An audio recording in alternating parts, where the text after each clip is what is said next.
అంటే I think ఇప్పుడు హిందీ నుంచి తెలుగు రావడం చాలా, ఈ హిందీ నుంచి సౌత్ లాంగ్వేజెస్ అంటే రావడం చాలా బాలీవుడ్ తక్కువ. మూవీస్ మీద నమ్మకం లేదా అనే టాక్ కూడా నడుస్తుంది. అంటే వాళ్ళది ఎట్లా ఉంటుందంటే హిందీ మూవీ అనేది ఐదర్ తమిళనాడు అవ్వచ్చు లేదా బెంగళూరు కానీ ఇక్కడ కానీ ఆల్రెడీ వాళ్ళకి ఒక ఆల్రెడీ పాన్ ఇండియన్ ఫిల్మ్ ఇవ్వాలి. ఒక సింగిల్ లాంగ్వేజ్ లోనే వాళ్ళు ఇండియా అంతా కూడా జనరల్ గా రిలీజ్ చేస్తారు.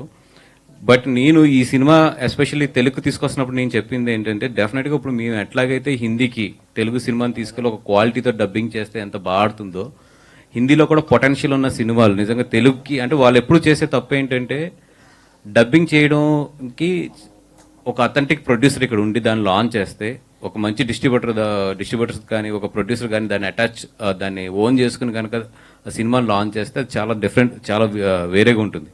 హిందీ సినిమాలు కూడా ఇంతకు ముందు డబ్బింగ్ అయ్యి వచ్చినాయి కానీ ఇక్కడ దాన్ని అడాప్ట్ చేసుకుని ఇక్కడ దాన్ని లాంచ్ చేయడంలో ఫెయిల్ అయ్యారు చాలా సార్లు. సో అందుకని చెప్పి మొన్న అది నేను క్లియర్గా వాళ్ళకి ఎక్స్ప్లెయిన్ చేయడం కూడా జరిగింది అనమాట. లేదని మేము అడాప్ట్ చేసుకుని we will release it as our own film.